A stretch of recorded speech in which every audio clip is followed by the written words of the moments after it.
Ça a commencé avec le livre de cuisine, Cookbook, hein. Ouais, ouais. Et pour Cookbook, c'est nous qui avons écrit les recettes.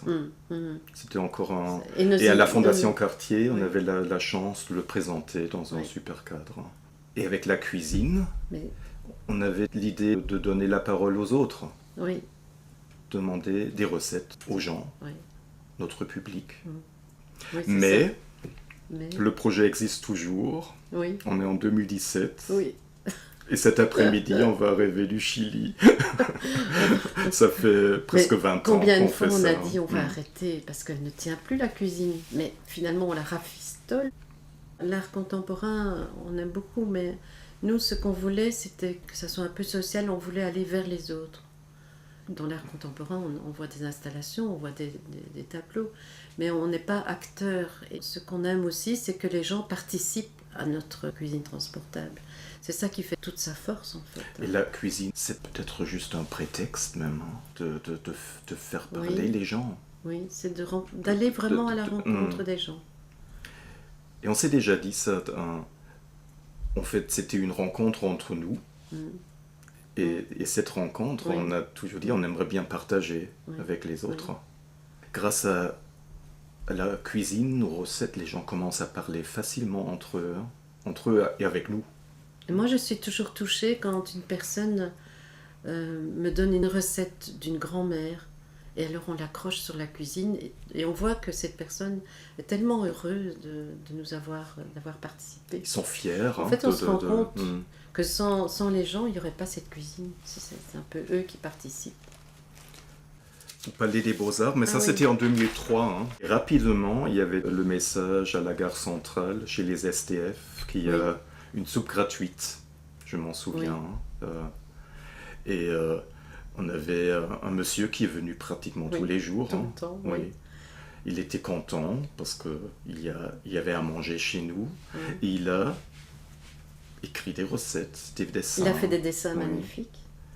Et puis dès qu'il pouvait, il prenait une deuxième tasse pour aller porter à son ami SDF. Et on s'est mis à table avec lui. Voilà. Et d'autres gens sont revenus plusieurs fois pour cet événement. C'était spécial, hein. C'était vraiment pendant un mois, un peu notre cabane. Mais là, on rencontrait tellement de monde différents. Je pense la dernière édition, Troc Exchange, hein, la très grande boîte rouge avec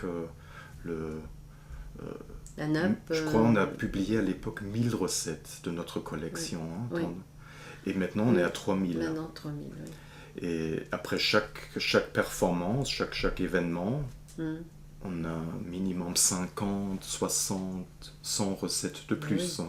Quand une performance est finie, à un moment où on fait le démontage. Et on retire toutes les recettes. Et les recettes sont bien rangées et classées après par ordre. On met les recettes poulet dans le chapitre poulet, les soupes avec les soupes, les desserts avec les desserts, pour en faire des livres d'artistes. Ce qui est vraiment important pour moi, que chaque personne qui nous donne une recette, qui note son nom, devient auteur aussi. Devient auteur, oui, c'est ça. Que c'est pas uniquement projet, à nous. Ce projet, c'est un projet complètement... C'est nous deux et les autres, et tous les autres. Et c'est ouvert à tout le monde. C'est pas juste... Et c'est pas juste les intellectuels, c'est pas juste... C'est ouvert pour les enfants, pour les vieux, réellement tout le monde. Toutes les langues sont acceptées. C'est même parfois très beau, justement parce qu'on parle aux gens, ils parlent de leur vie passé, et ça devient un trésor, cette collection de recettes.